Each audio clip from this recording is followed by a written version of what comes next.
드리겠습니다. 하나님 감사합니다. 더운 여름 또 우리가 정해진 시간 집회 예배하게 하심을 감사합니다.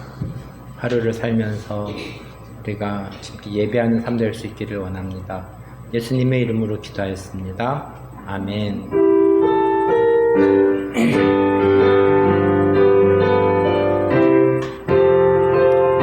조가삼 간도 나는 만족하네.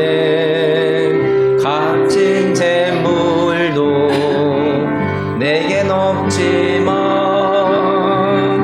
앞으로 내가 하늘나라에 가면 순황금 길을 거닐겠네.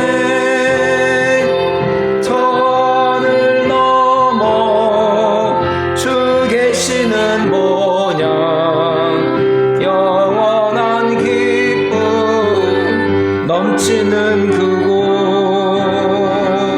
언젠가 내가 빛나 천국 이르러 주님과 함께 거닐겠네. 날 가난하다 외롭다 말아요. 천국길 가니 실망 없다네. 이 세상 수고 모두 끝이 난 후에 저 천국 가서 면류관 쓰리.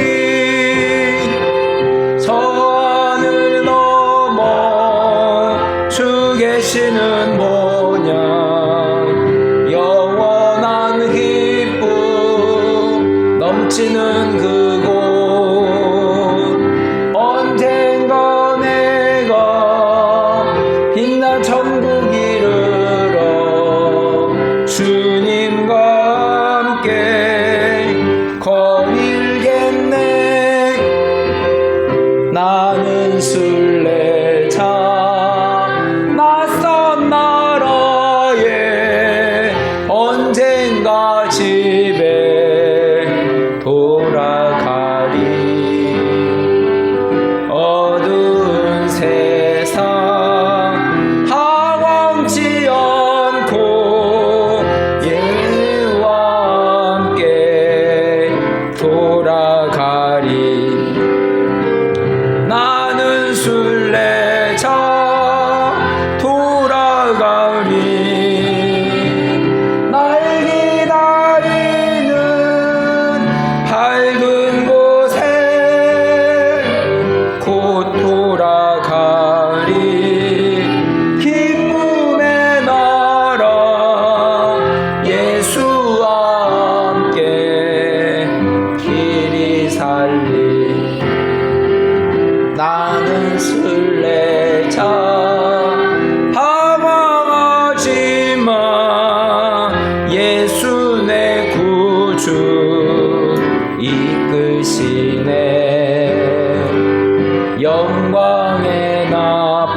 마음으로 신앙 고백합니다.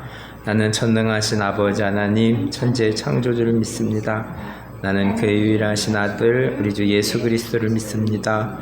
그는 성령으로 잉태되어 동정녀 마리에게서 나시고 본디오 빌라도에게 고난을 받아 십자가에 못 박혀 죽으시고 장사된 지 사흘 만에 죽은 자 가운데서 다시 살아나셨으며 하늘에 오르셔 전능하신 아버지 하나님 우편에 앉아 계시다가 거기로부터 살아있는 자와 죽은 자를 심판하러 오십니다.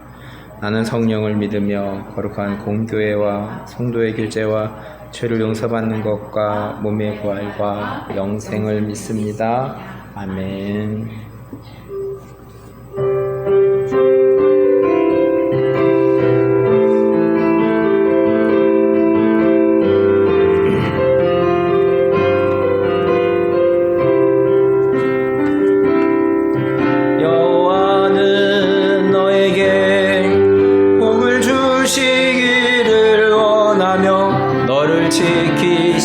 지키시기를 원하시며 여호와는 그 얼굴을 너를 향하여 드사 은혜와 평강 주시기 원하노라. 너를 보배롭고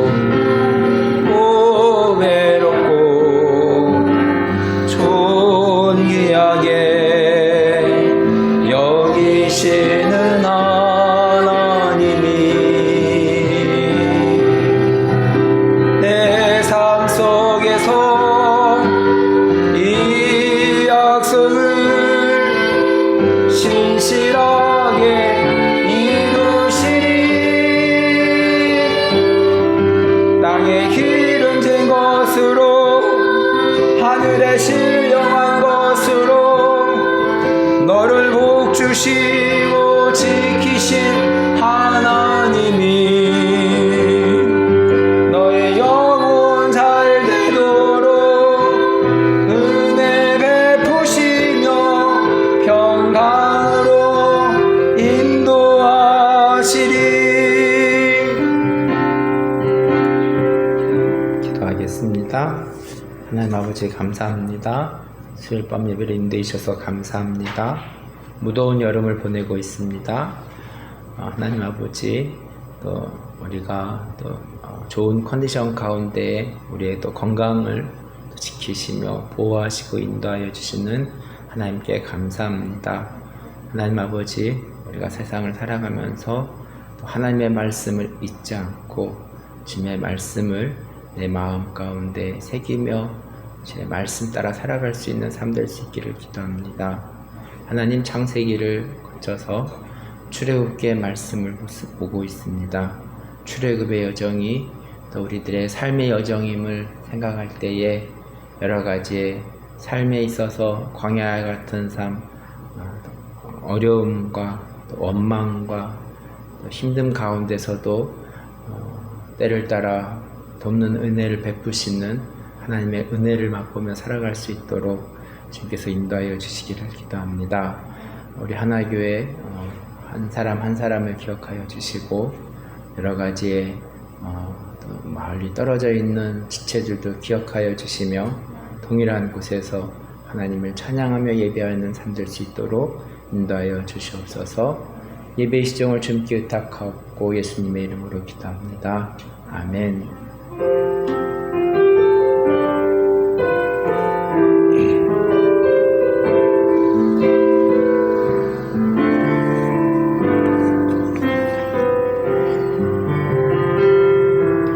하나님의 말씀 출애굽기 14장 13절 말씀입니다. 구원의 여정이라는 제목으로 말씀을 전하겠습니다.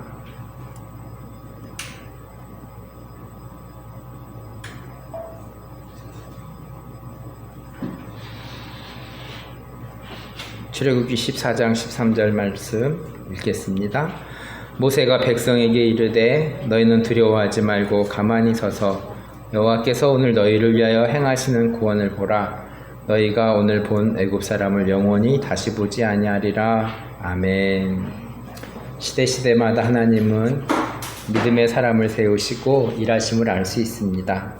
물로 세상을 심판하실 때 노아를 세우셨고 불로 세상을 심판하실 때 아브라함을 세우셔서 소돔과 고모라에 있는 롯의 가정을 구원하셨고 나일강의 물이 피로 우박이 내릴 때 불덩이를 보내셔서 애굽을 심판하실 때 모세를 세우셔서 이스라엘을 구원하였습니다.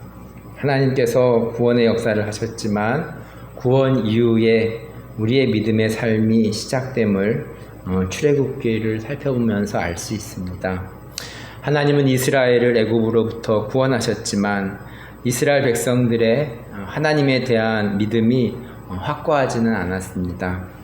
뒤에서 애굽 병사들이 쫓아오고 앞에는 홍해바다가 막혀 있어서 어찌할 바를 모르는 상황에서 모세는 다음과 같이 이스라엘 백성들에게 말합니다. 출애굽기 14장 13절 말씀입니다. 모세가 백성에게 이르되 너희는 두려워하지 말고 가만히 서서 여호와께서 오늘 너희를 위하여 행하시는 구원을 보라. 너희가 오늘 본 애굽 사람을 영원히 다시 보지 아니하리라. 가만히 서서라는 히브리어 동사는 얏자브입니다. 한글역으로 읽으면 수동적인 의미로 이해할 수 있지만 얏자브라는 동사는 그냥 가만히 서 있는 상태가 아니라 굳게 서 있으라는 의미로 이해해야 합니다. 너희는 두려워하지 말고 굳게 서서 여호와께서 오늘 너희를 위하여 행하시는 구원을 보라. 믿음으로 굳게 서 있을 것을 모세는 이스라엘 백성들에게 말하고 있습니다. 10명의 정탐꾼이 가나안 사람들을 보고 두려워함같이 이스라엘 백성들도 쫓아오는 애굽 군사들 앞에서 홍해 앞에서 두려움을 가지고 있습니다. 모세는 어떻게 이스라엘 사람들에게 담대히 굳게 서 있으라고 말할 수 있었을까요? 출애굽기 14장 14절 말씀입니다. 여호와께서 너희를 위하여 싸우시리니 너희는 가만히 있을지니라. 모세가 이스라엘 사람들에게 담대히 말할 수 있었던 것은 하나님께서 이스라엘을 위하여 싸우신다고 믿고 있었기 때문입니다. 모세가 이스라엘 백성을 애굽에서 인도할 수 있었던 것은 하나님께서 하신다는 믿음이 있었기 때문입니다. 결과는 홍해 바다가 갈라지는 기적이 일어난 것입니다. 이 일을 이스라엘 백성들은 목도하였습니다. 출애굽기 14장 21절 말씀. 모세가 바다 위로 손을 내밀매 여호와께서 큰 동풍이 밤새도록 바닷물을 물러가게 하시니 물이 갈라져 바다가 마른 땅이 된지라. 이스라엘 백성들은 갈라진 홍해 바다를 건너고 애굽 군대가 홍해 바다를 들어올 때는 벽이 된 바다가 다시 흐르게 되었습니다. 출애굽기 14장 26절 여호와께서 모세에게 이르시되 내 손을 바다 위로 내밀어 물이 애굽 사람들과 그들의 병거들과 마병 위에 다시 흐르게 하라 하시니 노아의 홍수 때에 물이 휩싸였던 사람들과 같이 애굽의 군사들도 홍해 바다에 휩싸여서 죽게 됩니다. 물이 갈라지는 기적을 본 이스라엘의 반응은 어땠을까요? 31절입니다. 이스라엘이 여호와께서 애굽 사람들에게 행하신 그 큰 능력을 보았으므로 백성이 여호와를 경외하며 여호와와 그의 종 모세를 믿었더라. 경외하다라는 히브리어 동사는 야레입니다. 두려워하다라는 말입니다. 우리가 이 세상을 애굽을 가나안 거인들을 두려워하는 것이 아니라 하나님을 두려워하며 살아야 됨을 홍해 사건을 통해서 알 수 있습니다. 지금 나의 삶의 두려움은 무엇입니까? 그 두려움을 하나님을 두려워하며 두려워하는 것으로 바꾸어가면서 살아가고 있으신지요? 출애굽기 15장은 홍해 사건을 기뻐하며 하나님을 찬양하는 노래입니다. 그러나 광야의 삶이 다시 시작되므로 이스라엘의 원망도 다시 시작됩니다. 광야에서는 물이 생명인데 물이 없어서 원망하는 모습을 볼 수 있습니다. 출애굽기 15장 26절의 말씀을 붙잡고 승리하는 삶 되시기를 기도합니다. 출애굽기 15장 26절 말씀입니다. 이르시되 너희가 너희 하나님 나 여호와의 말을 들어 순종하고 내가 보기에 의를 행하며 내 계명에 기울이며 내 모든 규례를 지키며 내가 애굽 사람에게 내린 모든 질병 중 하나라도 너에게 내리지 아니하리니 나는 너희를 치료하는 여호와임이라. 질병 중에 있습니까? 우리가 질병에 집중할 것이 아니라 하나님의 말씀에 순종하며 살 것을 말씀하고 있습니다. 하나님은 우리가 질병 중에 있기를 원하지 않으십니다. 우리가 하나님의 말씀에 순종하며 살기를 원하십니다. 이스라엘 백성들은 애굽을 나온 후 홍해를 건너서 시내 광야로 가게 됩니다. 시내 광야에서 십계명과 율법들을 받게 됩니다. 이스라엘 백성들이 광야를 이동하면서 밤에는 불기둥으로 낮에는 구름기둥으로 매일 또 만나로 먹이시는 하나님을 기억합니다. 출애굽기 13장 21절 말씀, 여호와께서 그들 앞에서 가시며 낮에는 구름기둥으로 그들의 길을 인도하시고 밤에는 불기둥으로 그들에게 비추사 낮이나 밤이나 진행하게 하시니. 출애굽기 16장 4절 말씀, 그때 여호와께서 모세에게 이르시되 보라, 내가 너희를 위하여 하늘에서 양식을 비같이 내리리니 백성이 나가서 일용할 것을 날마다 거둘 것이라. 이같이 하여 그들이 내 율법을 준행하나 아니하나 내가 시험하리라. 우리는 눈에 보이는 것에 집중합니다. 좋은 집, 좋은 차, 좋은 음식 말입니다. 그러나 하나님은 눈에 보이지 않는 것에 집중하시는 것 같습니다.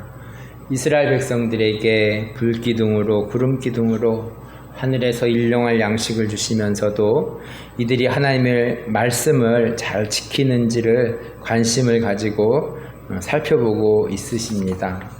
출애굽을 하여서 시내산에 도착한 이스라엘 백성들은 이곳에서 수십 년을 머물게 됩니다. 정탐꾼들이 부정보고를 하였기에 출애굽한 사람들이 광야에서 죽게 되고 다음 세대가 가나안을 정복해야 되는 시간이 필요한 것입니다. 출애굽기 19장 1절에서 2절 말씀입니다. 이스라엘 자손이 애굽 땅을 떠난 지 3개월이 되던 날 그들이 시내 광야에 이르니라. 그들이 2절 말씀, 그들이 르비딤을 떠나서 시내 광야에 이르러 그 광야에 장막을 치되 이스라엘이 거기 산 앞에 장막을 치니라. 시내산에서 하나님은 모세에게 어떤 말씀을 하셨을까요? 출애굽기 19장 4절에서 6절 말씀입니다. 내가 애굽 사람에게 어떻게 행하였음과 내가 어떻게 독수리 날개로 너희를 업어 내게로 인도하였음을 너희가 보았느니라. 세계가 다 내게 속하였나니 너희가 내 말을 듣고 내 언약을 지키면 너희는 모든 민족 중에서 내 소유가 되겠고 너희가 내게 대하여 제사장 나라가 되며 거룩한 백성이 되리라. 너는 이 말을 이스라엘 자손들에게 전할지니라. 십계명의 첫 번째 계명이 무엇입니까? 출애굽기 20장 3절 말씀, 너는 나 외에는 다른 신들을 내게 두지 말라. 그렇지만 2절의 말씀을 간과해서는 안 됩니다. 2절 말씀, 나는 너를 애굽 땅 종되었던 집에서 인도하여 낸 내 하나님 여호와니라. 우리는 나를 구원해 주신 하나님의 은혜로 하나님의 계명을 기억하며 사는 존재임을 알게 될 것입니다. 세상을 두려워하는 것이 아니라 하나님을 두려워하며 경외하며 사는 것이 사람의 본분일 것입니다. 솔로몬 왕은 전도서를 통해서 다음과 같이 말씀하였습니다.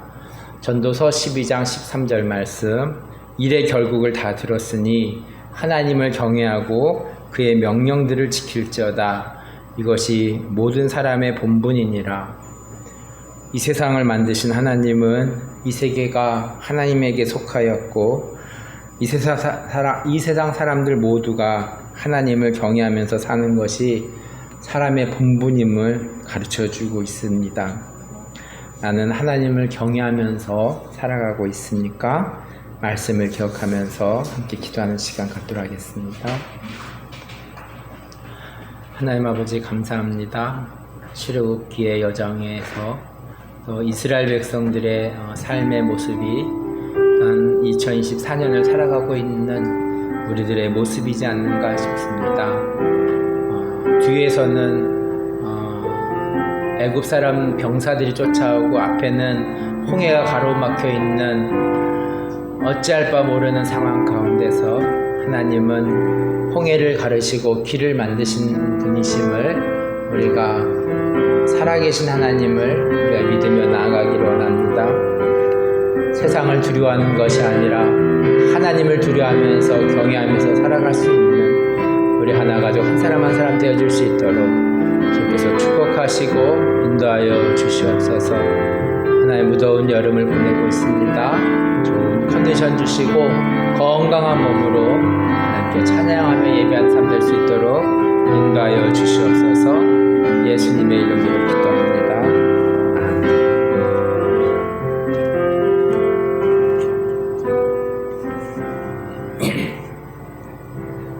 주기도문으로 예배를 마치겠습니다. 하늘에 계신 우리 아버지, 아버지의 이름을 거룩하게 하시며 아버지의 나라가 오게 하시며 아버지의 뜻이 하늘에서와 같이 땅에서도 이루어지게 하소서. 오늘 우리에게 일용할 양식을 주시고 우리가 우리에게 잘못한 사람을 용서해 준 것 같이 우리 죄를 용서하여 주시고 우리를 시험에 빠지지 않게 하시고 악에서 구하소서. 나라와 권능과 영광이 영원히 아버지의 것입니다. 아멘.